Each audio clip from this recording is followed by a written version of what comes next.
Assalamualaikum warahmatullahi wabarakatuh. Perkenalkan, kami dari kelompok 6 yang beranggotakan saya sendiri yaitu Muhammad Arif Syafadillah dengan dua rekan saya yaitu Dan saya Muhammad Farid Darmawan. Dan saya Muhammad Randi.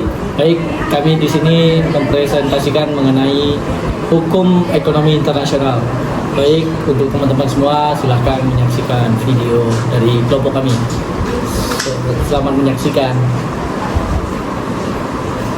Jadi, Baiklah, saya akan menjelaskan definisi hukum ekonomi internasional adalah hukum yang mengatur hubungan antara negara, organisasi internasional, dan perusahaan-perusahaan dalam tingkat internasional. Hukum ekonomi internasional mencakup sebuah subjek hukum yang mempunyai kaitan erat dengan hukum internasional publik seperti perjanjian internasional, persetujuan integrasi ekonomi regional, hukum dan pembangunan internasional, arbitrase komersial internasional, hukum kekayaan intelektual internasional, regulasi bisnis internasional, hukum dagang internasional, hukum pajak internasional, dan aspek-aspek hukum lingkungan internasional. Hukum ekonomi internasional juga mencakup beberapa prinsip utama seperti prinsip standar minimum, prinsip perlakuan yang sama, dan prinsip kebiasaan internasional. Menurut John Jackson adalah hukum subjek yang memiliki unsur internasional dan unsur ekonomi. Bidang hukum ekonomi internasional berkaitan dengan hukum internasional publik. baiklah, saya akan menjelaskan ciri-ciri atau karakteristik dari hukum ekonomi internasional. Yang pertama yaitu hukum ekonomi internasional merupakan cabang dari hukum internasional publik. Oleh karena itu, ada prinsip-prinsip atau aturan-aturan hukum internasional publik yang berlaku pada hukum ekonomi internasional, misalnya prinsip persamaan kedudukan antara negara atau prinsip tanggung jawab negara. Selain itu, aturan hukum ekonomi internasional publik yang berkaitan dengan hukum ekonomi internasional yang lahir dari praktik atau kebiasaan internasional juga dapat diterapkan menjadi aturan hukum ekonomi internasional. Misalnya tanggung jawab dalam hal terjadinya ekspropriasi atau nasionalisasi harta milik perusahaan atau orang asing. Yang kedua, ada beberapa sifat dari hukum ekonomi yang internasional yang berbeda dengan hukum internasional publik. Yang terpenting adalah bahwa sedikit sekali norma kebiasaan yang ada pada hukum ekonomi internasional. Umumnya hukum ekonomi internasional pada dasarkan perjanjian internasional yang dihasilkan oleh organisasi internasional.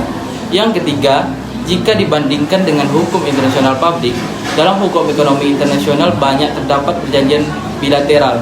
Misalnya perjanjian bilateral mengenai perdagangan, persahabatan navigasi, perjanjian penghindaran pajak berganda, penanaman modal dan lain-lain. 4. Pendekatan disiplin ilmu hukum ekonomi menggunakan pendekatan interdisipliner transnasional. Pendekatan interdisipliner memerlukan memahami bidang hukum dengan tidak hanya dari sudut hukum internasional publik, misalnya dengan memahami teori ekonomi.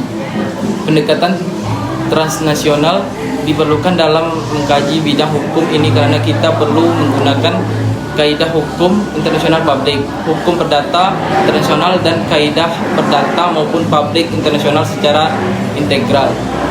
Yang kelima, hukum ekonomi internasional dengan hukum nasional mendekati karena berkaitan dengan efektivitas hukum ekonomi internasional. Efektivitas berlakunya hukum ekonomi internasional tergantung pada pelaksanaan aturan hukum tersebut di dalam wilayah hukum suatu negara.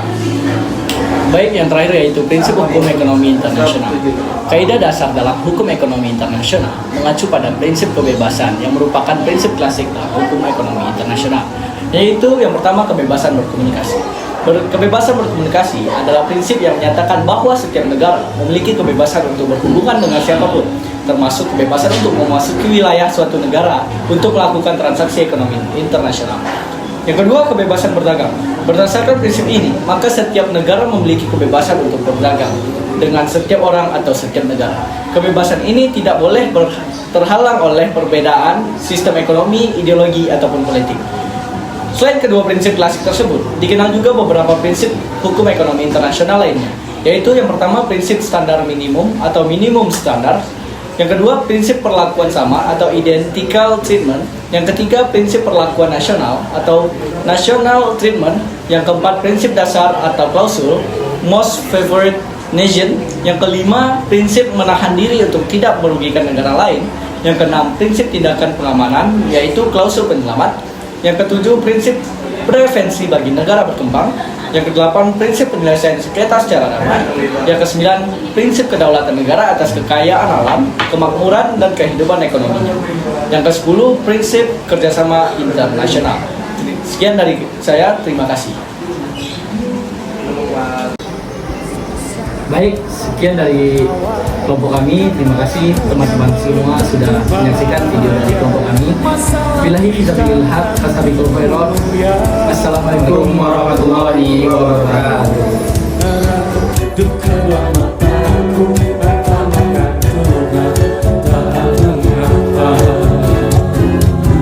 Hari ini aku